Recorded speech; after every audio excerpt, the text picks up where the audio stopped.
Okay. First, I will show you the artwork, and then I'm going to read you the story that goes with it, okay? So this is in caustic wax, okay? Oh, look how cool that looks right now. Okay. Yeah. All right. So, it's wax. Okay. So, how cool. And here comes the story.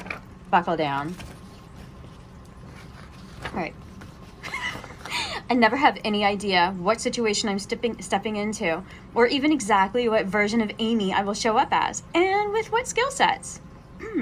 Arriving as an optional, just like my heart has to beat, my lungs must take air, and eventually, no matter how inconvenient I have to pee, sleep and subsequently dreaming are unavoidable. And then I'm there, and it's as real to me as this is now. When I'm in the dream theater, I can fly.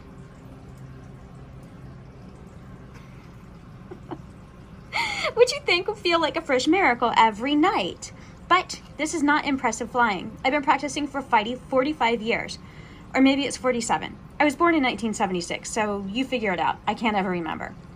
And at its very best, my flying could only be referred to as levitating unreliably. I ascend and descend unpredictably, and there's only patchy control over forward momentum.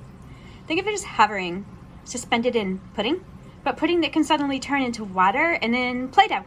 I have no control over speed. Because this viscosity is constantly changing. This dynamic, breathable jello that hinders me from proper speed regulation, there's a similar lack over when I actually fly.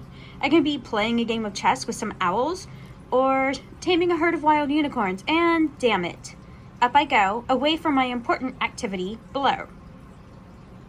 And then, yikes, I hope it's not too high. I hope I don't go into outer space. Would I burn up? Freeze? Float up out of the universe and hang out with God? Bump fists with Martians? This is the unknown, and I'm not wild about exploring without flight control.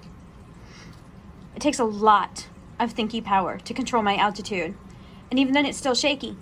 But the thinky power is a limited resource, and I have to use it carefully in the dream theater.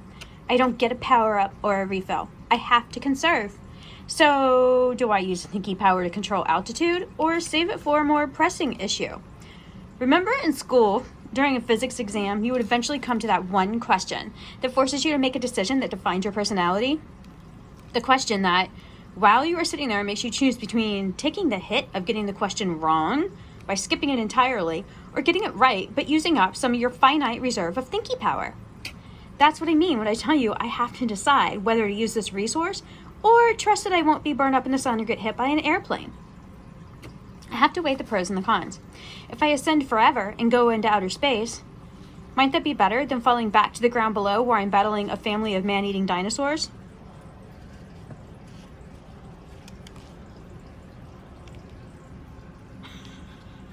I lost my spot. With nothing but a kitchen spatula as my weapon? Maybe I'll just adapt to the conditions in space. After all, I can fly with caveats. So who's to say that I don't have other super cool latent powers? Or was I having a great time playing Yahtzee or Boggle with some friends over a bottle of red when annoyingly I float up into the world away from the game? In that case, I'd want to use the thinky power to descend and get back to slaying my peers at Boggle.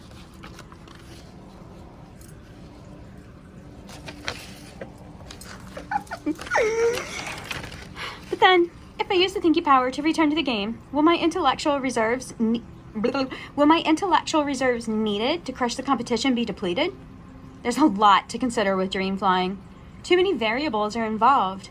Sometimes I'm embarrassed to find myself just hovering forward at a snail's pace 4 inches above the ground. This kind of flying is just a flat-out humiliation.